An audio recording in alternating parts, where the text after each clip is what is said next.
if we're ever going to blow up, like the further it goes down, the more likely that the explosion will be unbelievably explosive. And we want this to be as much tinder as possible so that all the shorts, every goddamn one of them is prepared, thinking that this is the cycle top and they're ready to explode. That's what I want.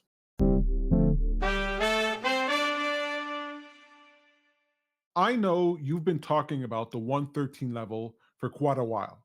You were gunning for it, you were hoping for it, you were wanting it because it would create a clean slate, wiping out, I guess, all the shorts and whatever the magic lingo you talk about, the jibber jabber, and then we can go up cleanly without fear of something happening. But then you gave up on that. Then you put that to the side, and then you called for 150. So we got to address the 150. People are going to be like, hey, you can't be just like calling these things and not talking about when you got things wrong. So you're expecting 150. What happened there? So we did have a breakout that was happening here. So this was 2 weeks ago. We had a breakout that was occurring, which happened, actually two failed breakouts, one over here and then sort of over here.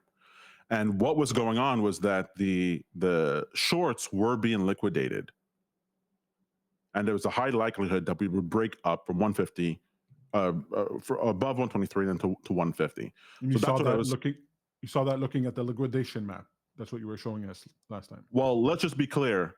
The 150 level, whenever we're dealing with blue sky territory, the levels I'm talking about, the prices I'm talking about for where things can reach are just about estimations, about historically what has Bitcoin done when it has moved. When I'm talking about levels and our waves from anchors and cycles from our indicators, those are specific levels that only exist where price has been before,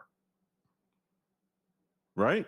So only where price has been before can actually point out any of these levels. These blue lines, these yellow lines, these red lines, all these waves only exist where the price has actually demonstrated some sort of history.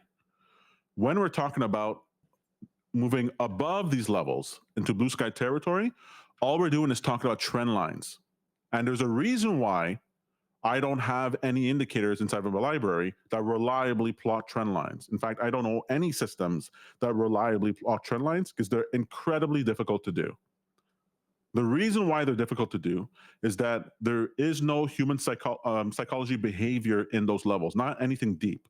When it comes to VWAP levels, let's say, what's happening is that there are larger players that need to get in or out of the positions, and they need to cover that up at these VWAP levels so that they can buy at the best available price. These are just normal. This is just the mechanics of the markets. This is why we trade off of that.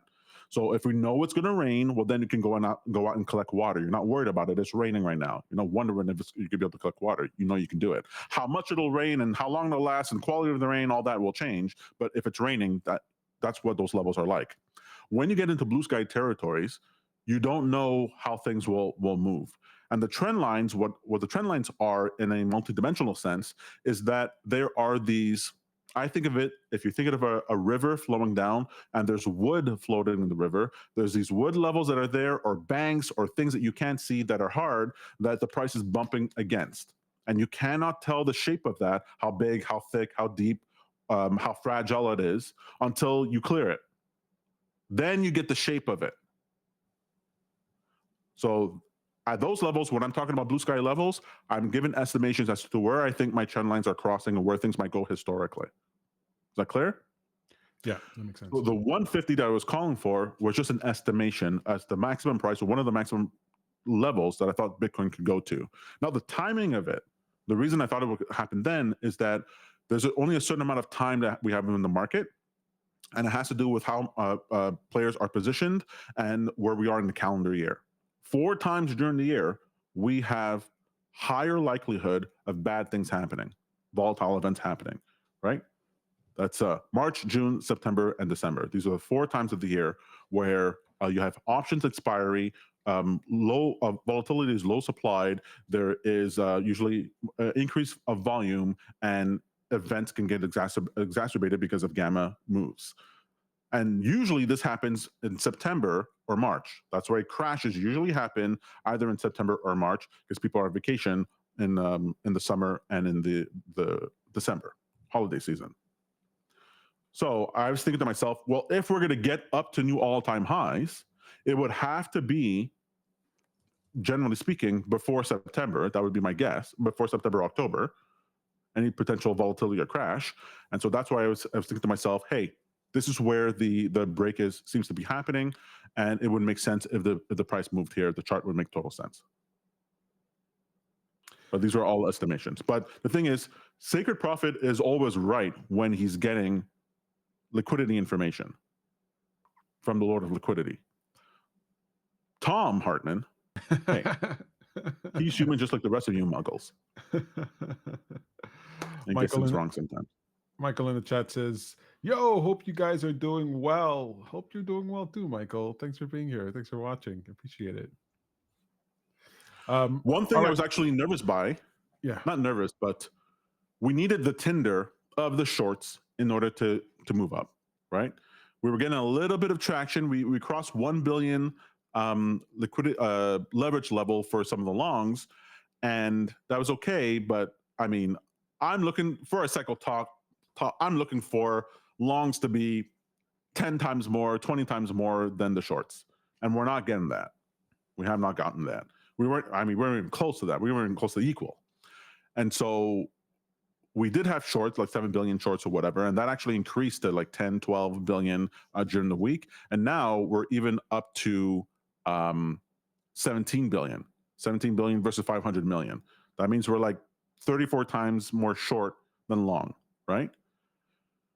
So I want that number to be as big. I want this number for shorts to be as big as possible and as filled here as possible. Like I would want, right now we have one peak over here, but I wouldn't want to peak over here. I would want them to be so short that they've been short this entire time. But we haven't gotten that. We got lopsided shorts versus longs, but we need a catalyst in order to get them liquidated. And now we have more shorts now than we have had over the last couple of months. So every time we have these pullbacks down, more shorts get in. So earlier on last week, when we had to pull down to actually over here on the 25th and then over here on the 30th, every time the price pulled down, we added a few billion more shorts. And this drop over here has added more shorts still. So now, if we're ever going to blow up, like the further it goes down, the more likely that the explosion will be unbelievably explosive. And we want this to be as much tinder as possible so that all the shorts, every goddamn one of them is prepared, thinking that this is the cycle top and they're ready to explode. That's what I want. That's what I want to see, because you can get an explosion like that to all-time highs, even if the economy is suffering and recession is happening and all that sort of things going on. So yeah, that's what happened with the 150.